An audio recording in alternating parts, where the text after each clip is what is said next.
हृदय के नेत्र खोलने का प्रयास करें। वो पहले आहार शुद्धि करें, बहुत भोजन शुद्ध।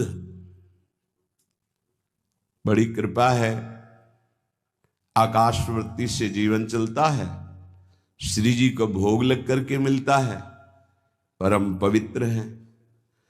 अब जो बात करें, पाते समय उपास्य देव के सिवा अन्य कोई विचार नहीं रह जाना चाहिए, ये ध्यान उपासक दे। इसीलिए नाम कीर्तन चला दिया जाता है, चलता है नाम कीर्तन, नाम कीर्तन चला दिया जाता है कि आपका मन किसी विषय का चिंतन न करने पावे, नाम कानों में पड़े और चिंतन नाम का हो।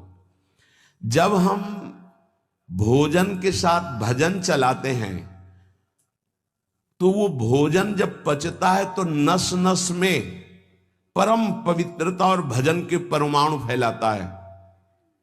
अब जैसे आजकल भोजन की प्रथा, जूता मोजा वही शौच में पहन के गए हैं, वही लघु शंका में, और वही होटल में बैठ के वैसे ही जूता मोजा, वही कपड़े, वैसे ही बनाने वाला क्या भाव वाला है, कैसी पवित्रता रखता है, और पाने वाला क्या भाव रखे हैं और कैसी पवित्रता है, इन सब का प्रभाव भोजन पे पड़ता है। अगर भोजन ठीक नहीं तो बुद्धि निर्णय नहीं कर पाएगी ठीक। हृदय के नेत्र खुलने के बाद तो बहुत दूर रही, इन नेत्रों से भी सही नहीं दिखाई देता, गंदा ही दिखाई देने लगता है। इन नेत्रों में गंदगी बढ़ जाती है, जिसकी तरफ देखो तो वासना की दृष्टि से देखो, दोष दृष्टि से देखो, राग द्वेष की दृष्टि से देखो, ब्रह्म दृष्टि भगवत दृष्टि उसकी नहीं आ सकती। ये बहुत जरूरी है। अरे कहीं भागा थोड़ी जा रहा है भोजन, धैर्य पूर्वक चिंतन करते हुए, नाम चल रहा है तो उसी नाम का चिंतन करते हुए।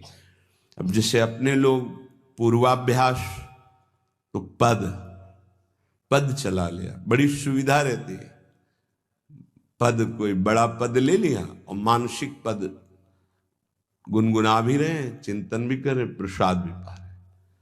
कोई पद उठा ले, बड़ा पद, देखत नौ निकुंज सुन सजनी लागत, प्रथम यथामति प्रणव बिहरत दो प्रीतम कुंज। अब जब तक पद पूरा नहीं होगा तो भागेगा नहीं, और भागेगा तो पद नहीं पूरा होगा, पकड़ हो जाएगी। अब पद चल रहा है, प्रसाद पा रहे हैं, तो कभी कभी प्रसाद पाते पाते आंसू चल रहे हैं, प्रसाद पा रहे हैं, पद चल रहा है। अब वो भोजन क्या करेगा? प्रसाद नस नस में जाकर भागवतिक भाव संचरित करेगा।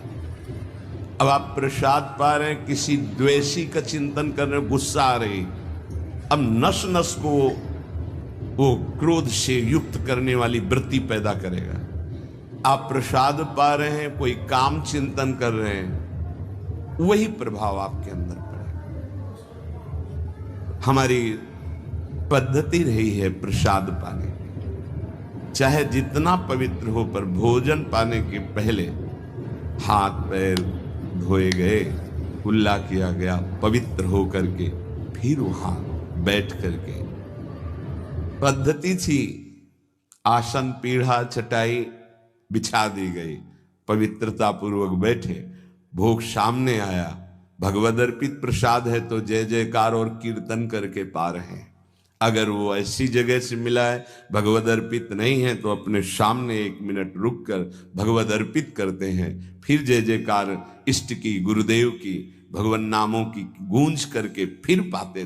वो प्रसाद हमारे हृदय में पवित्र भाव पैदा करेगा, भजन बढ़ेगा।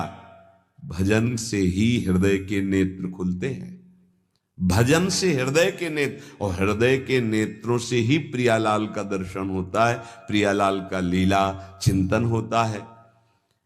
जो अपनी नस नस में नाम, पवित्रता, भक्ति, ज्ञान तो भोजन में बहुत सावधान रहिए। ये 24 घंटे के लिए हमारे विचारों को अपवित्र या पवित्र करेगा भोजन।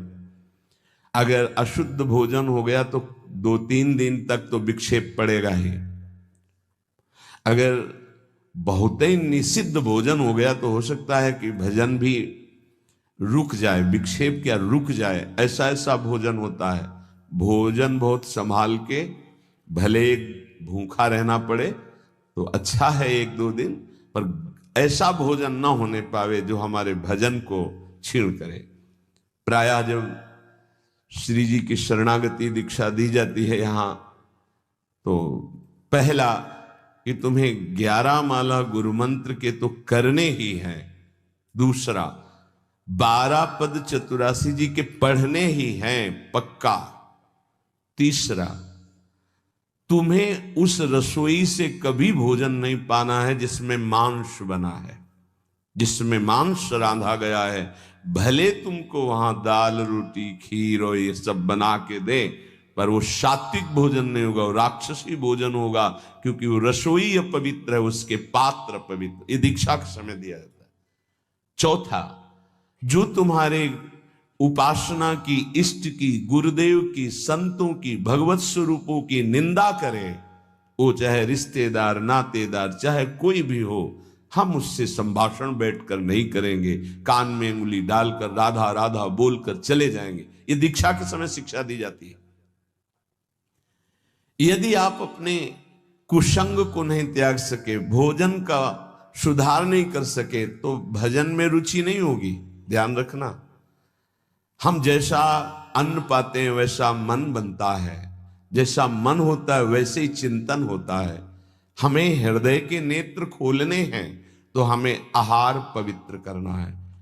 पवित्र आहार पवित्र चिंतन के साथ हमें पाना है। ऐसे जल्दीबाजी नहीं। जल्दीबाजी है तो हम नहीं पा रहे हैं, जब हमें समय होगा पा लेंगे। कोई प्राण थोड़ी निकल जाएंगे, एक बार में पाएंगे, एक दिन ना पाएंगे, नहीं निकलते। कई कई दिन भोजन न पाने पर भी ऐसा नहीं होता कि प्राण निकल गए। बड़ी सामर्थ्य है, प्रभु ने सामर्थ्य दी है। उपासक सावधान रहे, कहीं प्रसाद पाते समय कोई ऐसा दृश्य, ऐसी वार्ता न कर बैठे जो भजन में बड़ी हानि पैदा कर दे। जैसे आप मोबाइल रख लिए और आप ऐसे दृश्य देख रहे हो जो आपका सर्वनाश करने वाले हो, भोजन पा रहे हो, तो आप निश्चित समझ लेना, निश्चित भ्रष्ट हो जाओगे, आगे नहीं बढ़ पाओगे, गिर जाओगे। भोजन के समय यदि आपका मन पद में नहीं लग रहा, भजन में नहीं लग रहा, तो जैसे यंत्र है आपके पास, तो चतुरासी जी लगा दीजिए, सत्संग लगा दीजिए। आपका चिंतन बनना चाहिए भागवती, कोई गलत चिंतन नहीं। और अगर कोई पास बैठा है तो वार्ता नहीं होनी चाहिए। भोजन के समय वार्ता निषेध है, वो वार्ता का समय नहीं। वो एकाग्रता पूर्वक पूरे 24 घंटे के लिए हम अपने विचार पावन करने के लिए बिल्कुल मौन होकर के भगवत चिंतन या भगवत श्रवण करते हुए प्रसाद पावे। जिस जगह पर संत सेवा होती है, नाम कीर्तन होता है, ठाकुर सेवा होती है और परस्पर बैठ करके भगवत वार्ता होती है, उस जगह सारे तीर्थ अपने आप आ जाते हैं। वहां वास करने वाले को किसी तीर्थ जाए या ना जाए, कहीं भी, संपूर्ण भुवन की बात कह रहे हैं। जिस घर में, जिस कुटिया में, जिस जगह में, जिस स्थान में नाम कीर्तन होता है, भगवत गुण कीर्तन होता है, साधु सेवा होती है, ठाकुर सेवा होती है, सारे तीर्थ स्वयं आकर वहां वास करने लगते हैं। तीर्थ क्या, तीर्थाधिपति तीर्थपाद भगवान वास करते हैं। जहां भगवान नाम कीर्तन भगवत गुण गायन होता है, भगवान प्रकट होते हैं। मदभक्ता यत्र गायन्ति तत्र तिष्ठामि नारदः, नाम वाणी जहां श्याम श्यामा तहां। सारे तीर्थ स्वयं वहां वास करते हैं।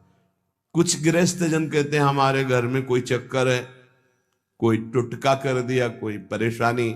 हम कह रहे नाम कीर्तन कीजिए, ठाकुर सेवा घर में विराजमान कीजिए, 30 मिनट बैठ करके भगवत चर्चा कीजिए। हिंदी आती है, संस्कृत आती, जो जैसे भी आप, भागवत है, गीता जी है, रामायण जी है, भगवत चर्चा गुणगान कर रहे हैं प्रभु कुछ। उस घर में कोई अमंगल, कोई भूत प्रेत, कोई चक्कर, ऊपरी नीचरी कोई बाधा, ग्रह नक्षत्र कुछ नहीं, किसी को समझ नहीं आती कैसे सर्व मंगलमय भगवान का नाम समस्त पापों का नाश करके महामोद प्रकाशित करता है।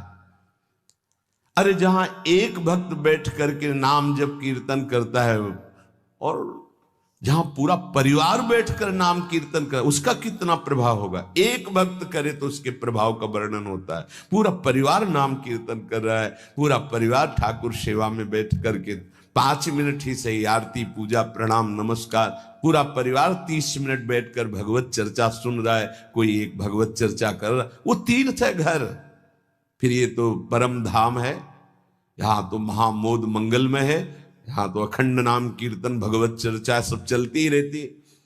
आपको सावधान रहना, जो एक बार आदेश हो जाए उसका उल्लंघन ठीक नहीं है, और उसको तत्काल लागू किया जाए। अगर नहीं किया जाता तो उसे प्रमाद स्थिति कहते हैं, और फिर बुद्धि भ्रष्ट हो जाती है। कोई भी, चाहे वो साध्वी हो या उपासक हो, साधु हो, आज्ञा का उल्लंघन करने का स्वभाव ना डाले, नहीं तो प्रमाद स्थिति घसीट ले जाएगी। आज से जहां प्रसाद पाना प्रारंभ होता है और प्रसाद आचमन करने तक मौन, फिर हमें वार्ता ही किसी से करनी। प्रसाद पाने के समय वार्ता, ये तो हमें बात समझ में ही नहीं आई। उस समय कौन सी संगोष्ठी होती है, उस समय कौन सा प्रसंग होता है प्रिया प्रीतम के लीला चरित्र का।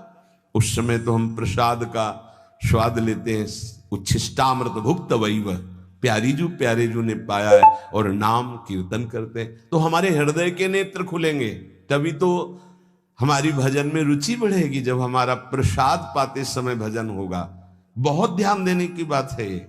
अगर प्रसाद पाते समय प्रपंच, तो 24 घंटे प्रपंच चिंतन चलेगा। अगर प्रसाद पाते समय राग द्वेष की चर्चा, काम क्रोध की वार्ता, तो हृदय मलिन हो जाएगा। हम प्रसाद पाते हैं पवित्रता के लिए, प्राण पोषण के लिए, तो प्राण पोषण और पवित्रता दोनों होगी भगवत चिंतन से। केवल प्राण पोषण हुआ, बुद्धि अपवित्र हो गई तो फायदा क्या।